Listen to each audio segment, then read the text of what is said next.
Alright everyone, especially Marvel Cinematic Universe fans, you know what I'm talking about. Let's get our hammers ready and get this review on the go. Thor Ragnarok. Yep, I just saw it, and well, I should probably issue a spoiler alert. Not a major spoiler, but minor to moderate spoilers. What do I think of this movie? Well, little declining history with the Thor franchise, even before the first Avengers movie came around. The first one was a lightning triumph.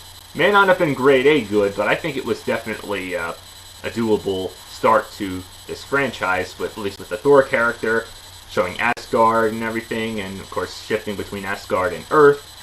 Asgard looked great, even though a lot of the effects had to be CG. I mean, there's really no other way you can do this kind of movie, and it's a real fish out of water story with some silly humor here and there, but it definitely worked in a way, and it definitely hinted and got you all pumped up for the first get-together movie.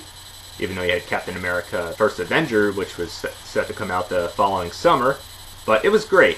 And Thor the Dark World took place after the first Avengers movie, and it started out good, but yeah, I think most people can agree it was not as good. I thought it was just okay. I mean, the Dark World was kind of dull, and the villain, not as interesting. I mean, it had some good parts, but it was very flawed. So, that's why I was a little worried with this one, seeing a lot of these, not on Earth sequences, which I was worried was going to be a little underwhelming like the Dark World, but thankfully I worried for nothing. I mean, yeah, a lot of the effects I knew were going to be CG, and I knew it was going to have a lot of that silly humor in it, and I knew what to kind of expect out of the main villain, who was played by Cate Blanchett, but let's not get ahead of ourselves here. There's a lot going on at the beginning, and it seems like that's really the case with a lot of these Marvel films. It always starts out like there's many things going on, like they're trying to cram too much in, but the film eventually settles in, and it gets you attached to it, and you start really to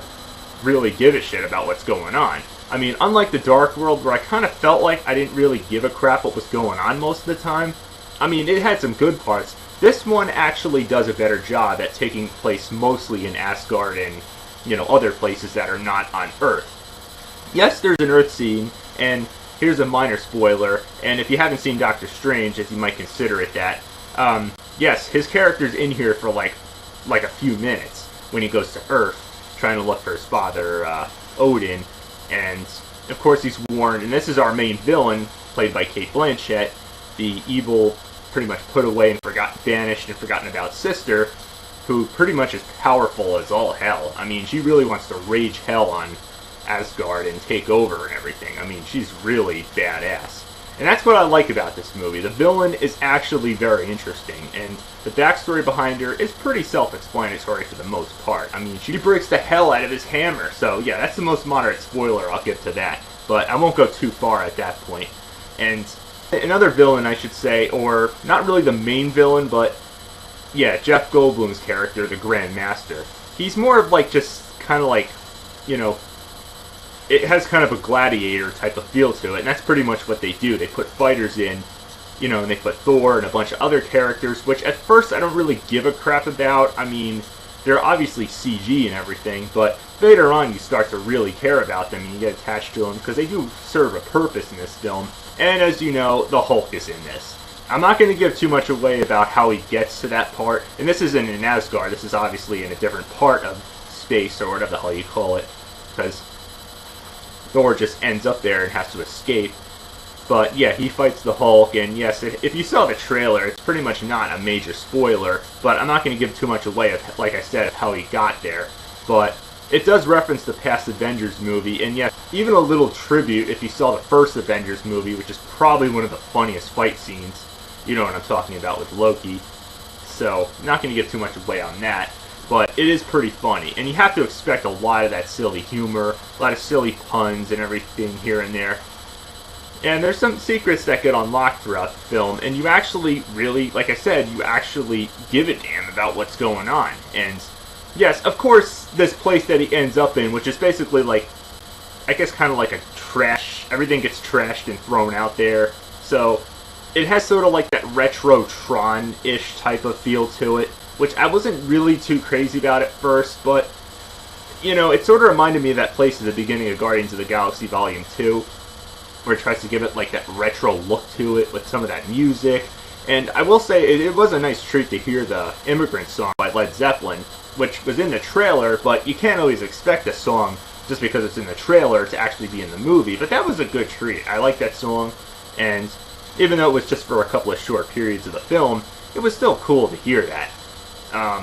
But the fight scenes and everything are really good, and I do like how it's not just like the main character goes back and fights and defeats the villain. It actually takes a bit of a more surprising twist and turn to it as well with this film, and that's what's really different about this movie, and that's what definitely got me into it. It's surprising, but I'm not going to give too much away on that one. And the fight scenes are really good. There's a lot of new characters in this film and a lot of returning ones as well, so yep, definitely changes the pace for the Marvel Cinematic Universe, and I'm curious to know what's going to be upcoming for this film, you know? Cate Blanchett, as I said, she does a fantastic job. She's not like a typical cliche villain. She actually does. And yeah, I know there's some predictable moments here and there, but I think it does a really great job in bringing the Thor franchise back on its feet. It makes a definitely lightning triumphant return to this franchise, especially after the Dark World. So, but unfortunately, you might know that Natalie Portman is not in this one. Neither is Kat Denning and the other guy, I forgot what his name is. So I wasn't really that disappointed, but for the most part, I'd say it was definitely a worthwhile film and entry to this series, and I'm definitely looking forward to what's coming out, you know, next year, of course. Yeah, of course you saw the trailer before this film, and it's online, the trailer for Black Panther, which you saw his character in Civil War, and of course you got Ant-Man and the Wasp. I don't think there's a trailer out for it yet, but it's coming out next year, as well as the most anticipated Avengers Infinity War. Yep. It's going to be a big year for the Marvel Cinematic Universe next year. And even after that, you got Spider-Man Homecoming 2, you got Guardians of the Galaxy Volume 3, and a bunch of other films here and there, but let's not get ahead of ourselves. Bottom line, this is a great film, great return for this character, even after the last one may have disappointed some people, but... And yes, there is a scene not only in the middle, but after the credits. I'd say the one during the middle of the credits is definitely worth your while. The one after, not as much, but it's kind of humorous in a way, if you get my point. But otherwise, yep, great film, and I'm not disappointed that this was not in 3D, although there were some shots that I felt could have worked, actually, you know, if you get my point there. But otherwise, great film, definitely recommend it, and way to go, Marvel. Doesn't seem like you're ever going to strike out for at least quite a while, so... My final verdict is a Rockin' Beer Remote Me Motion Plus up and the Plain Weird Mode up. I think that's sufficient there.